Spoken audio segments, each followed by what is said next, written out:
Hello everyone. पिछली video में मैंने आपको व्हिपिंग क्रीम को सही तरीके से व्हिप करना, केक की आइसिंग करना और उसके लिए ज़रूरी बेकिंग टूल्स के बारे में बताया था। और आज हम सीखेंगे सबसे ज़रूरी चीज़ soft fluffy eggless cake sponge बनाना। क्योंकि अगर आपका केक स्पंज ही अच्छा नहीं होगा तो आप चाहे कितनी भी अच्छी आइसिंग कर ले, केक उतना स्वादिष्ट और प्रोफेशनल नहीं लगेगा। अगर आप क्रीम केक या आइसिंग केक बनाते हैं तो सबसे ज़रूरी है कि आपका स्पंज सॉफ्ट, हल्का और स्पंजी हो। खासकर एगलेस केक में कई लोगों को यह परेशानी होती है कि केक हार्ड या ड्राई बन जाता है।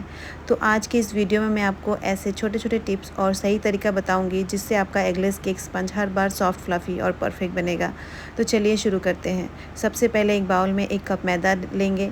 इसमें हाफ़ कप मिल्क पाउडर डालेंगे। आप अपनी पसंद का कोई भी अच्छा मिल्क पाउडर इस्तेमाल कर सकते हैं। अब इसमें 1 टीस्पून बेकिंग पाउडर और half tea spoon baking soda डाल देंगे।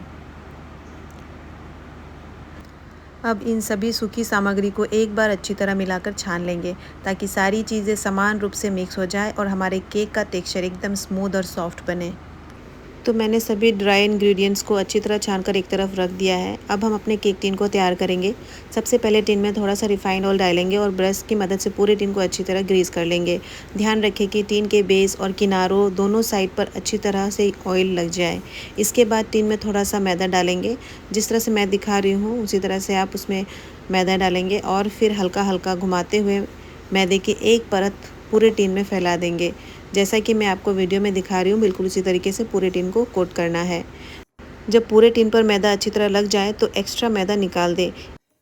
इससे केक बेक होने के बाद टिन से बहुत आसानी से निकल जाता है और स्पंज टूटता भी नहीं है। अब हम उस इंग्रेडिएंट का इस्तेमाल करेंगे जो एगलेस केक को ज़्यादा सॉफ्ट, फ्लफ़ी और स्पंजी बनाने में बहुत मदद करता है।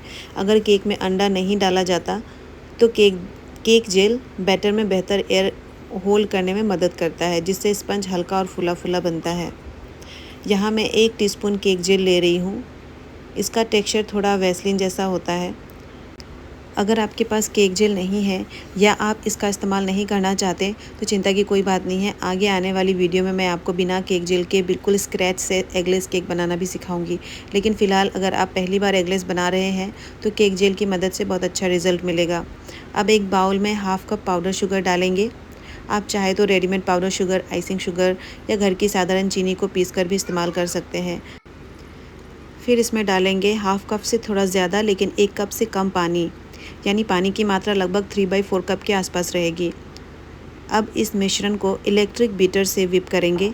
सबसे पहले 1 मिनट तक लो स्पीड पर बीट करें, बिल्कुल इसी तरह जैसे हमने पिछली वीडियो में व्हिपिंग क्रीम को व्हिप किया था। शुरुआत में आपको इसमें हल्का झाग बनता हुआ दिखाई देगा। 1 मिनट बाद बीटर की स्पीड हाई कर दें और तब तक व्हिप करें जब तक मिश्रण हल्का, क्रीमी और अच्छी तरह फूला हुआ ना दिखने लगे। ध्यान रखें इसका टेक्सचर व्हिपिंग क्रीम की तरह स्टिफ पिक्स वाला नहीं होगा, यह उससे थोड़ा पतला रहेगा, लेकिन इतना फूला हुआ होना चाहिए कि बैटर में अच्छी मात्रा में एयर बनी रहे।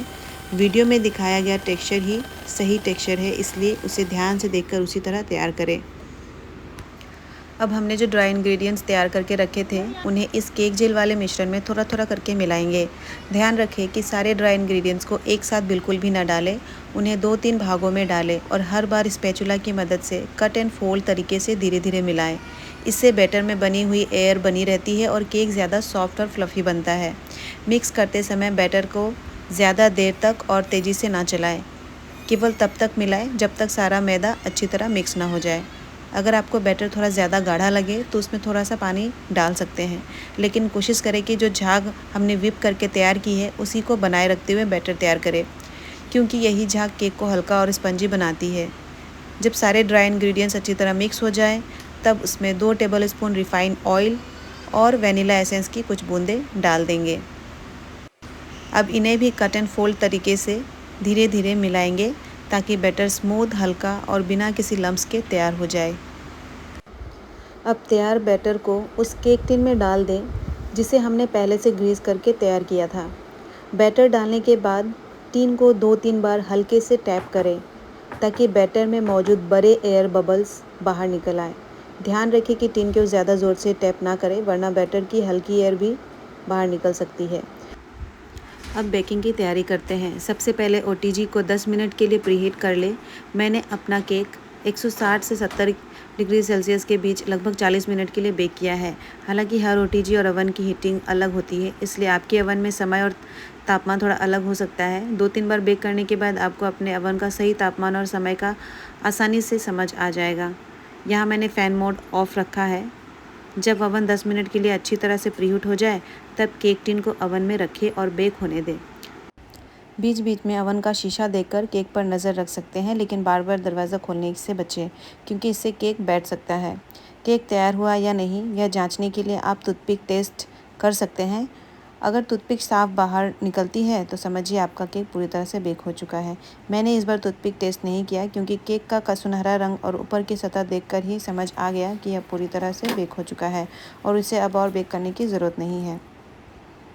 आप देख सकती हो कि केक कितना स्पंजी बना। ये काफ़ी गर्म था, जिसकी वजह से मैं इसे अच्छे से नहीं दिखा पाई, मैं इसे प्रेस नहीं कर पाई, क्योंकि